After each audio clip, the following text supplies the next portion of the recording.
ನಮಸ್ತೆ ಫ್ರೆಂಡ್ಸ್, ಈ ವರ್ಷದ ಮೊದಲ ಗ್ರಹಣ ಸೂರ್ಯಗ್ರಹಣ ಬಂದಿದೆ. ಅದ್ರ ಬಗ್ಗೆ ತಿಳಿಸ್ಕೊಡ್ತೇನೆ.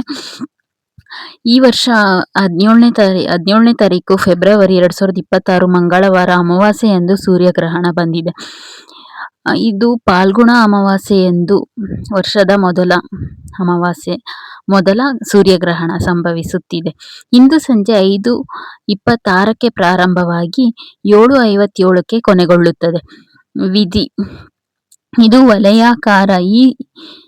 ಈ ಸೂರ್ಯಗ್ರಹಣ ಗೋಚರತೆ ಭಾರತದಲ್ಲಿ ನೇರ ಗೋಚರತೆ ಇಲ್ಲದಿರುವ ಸಾಧ್ಯತೆ ಇದೆ. ಪ್ರಮುಖವಾಗಿ ದಕ್ಷಿಣ ಗೋಳಾರ್ಧದಲ್ಲಿ ಗೋಚರಿಸುತ್ತದೆ. ಜ್ಯೋತಿಷ್ಯ ಶಾಸ್ತ್ರ ಮತ್ತು ಸಂಪ್ರದಾಯದ ದೃಷ್ಟಿಯಿಂದ ಅಮಾವಾಸ್ಯೆಯಂದು ಸೂರ್ಯ, ಚಂದ್ರ ಮತ್ತು ಭೂಮಿ ಒಂದೇ ನೇರಕ್ಕೆ ಬರುವುದರಿಂದ ಗ್ರಹಣ ಸಂಭವಿಸುತ್ತದೆ. ಅದರಿಂದ ಸೂತಕ ಸಂಭವಿಸುತ್ತದೆ ಎಂದು ಹೇಳಲಾಗುತ್ತದೆ. ಜ್ಯೋತಿಷ್ಯ ಶಾಸ್ತ್ರದ ಪ್ರಕಾರ ಇಂದು ಹೊಸ ಆರಂಭ, ಜವಾಬ್ದಾರಿ ಮತ್ತು ಜೀವನದಲ್ಲಿ ದೊಡ್ಡ ಬದಲಾವಣೆಗಳ ಸಮಯ. ಗರ್ಭಿಣಿಯರು, ಮಕ್ಕಳು ಮತ್ತು ವೃದ್ಧರು ಗ್ರಹಣದ ಸಮಯದಲ್ಲಿ ಎಚ್ಚರಿಕೆ ವಹಿಸುವುದು ಉತ್ತಮ. ಸೂರ್ಯಗ್ರಹಣ ಗರ್ಭಿಣಿಯರಿಗೆ ದೋಷವಿಲ್ಲ, ಭಯವಿಲ್ಲ. ಗೋಚರಿಸುವ ಸ್ಥಳ ಅಟ್ಲಾಂಟಿಕ್ಸ್ ದಲ್ಲಿ ಗೋಚರಿಸುತ್ತದೆ. ಭಾರತದಲ್ಲಿ ಗೋಚರಿಸುವುದಿಲ್ಲ. ಭಾರತದಲ್ಲಿ ಗ್ರಹಣ ದೃಶ್ಯಮಾನವಿಲ್ಲ. ಸೂತಕ ಕಾಲ ಅನ್ವಯಿಸುವುದೂ ಇಲ್ಲ. ದೋಷ ಪ್ರಭಾವ ಕಡಿಮೆ ಇದೆ, ಇಲ್ಲದಷ್ಟೇ. ಗರ್ಭಿಣಿಯರಿಗೆ ಗ್ರಹಣ ಶಕ್ತಿ ಸ್ಪರ್ಶಿಸುವುದೂ ಇಲ್ಲ. ಅದರಿಂದ ಭಯ ಅಥವಾ ಕಠಿಣ ನಿಯಮಗಳ ಅಗತ್ಯವೂ ಇಲ್ಲ. ಗರ್ಭಿಣಿಯರು ಏನು ಮಾಡಬಹುದು ಎಂದರೆ, ಸಾಮಾನ್ಯವಾಗಿ ಊಟ ಮಾಡಬಹುದು, ಮನೆಯ ಕೆಲಸ ಮಾಡಬಹುದು, ವಿಶ್ರಾಂತಿ ತೆಗೆದುಕೊಳ್ಳಬಹುದು, ಜಪ ಪೂಜೆ ಮಾಡಬಹುದು. ಇಚ್ಛೆ ಇದ್ದರೆ. ಯಾವುದೇ ವಿಶೇಷ ನಿರ್ಬಂಧ ಬೇಡ.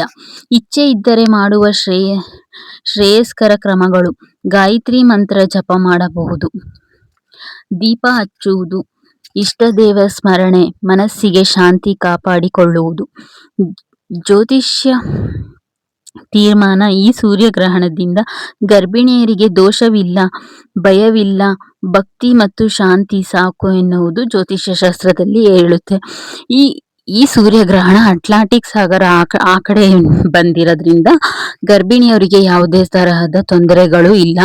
ಗರ್ಭಿಣಿಯರು ಮತ್ತೆ ಚಿಕ್ಕ ಮಕ್ಕಳು ಮತ್ತೆ ವಯಸ್ಕರು ಯಾವುದೇ ಭಯ ಪಡುವಂತ ಅವಶ್ಯಕತೆ ಇಲ್ಲ. ಯಾಕಂದ್ರೆ ಇದು ಭಾರತದಲ್ಲಿ ಕಾಣಿಸುವುದಿಲ್ಲ, ಭಾರತದಲ್ಲಿ ಗೋಚರಿಸುವುದಿಲ್ಲ.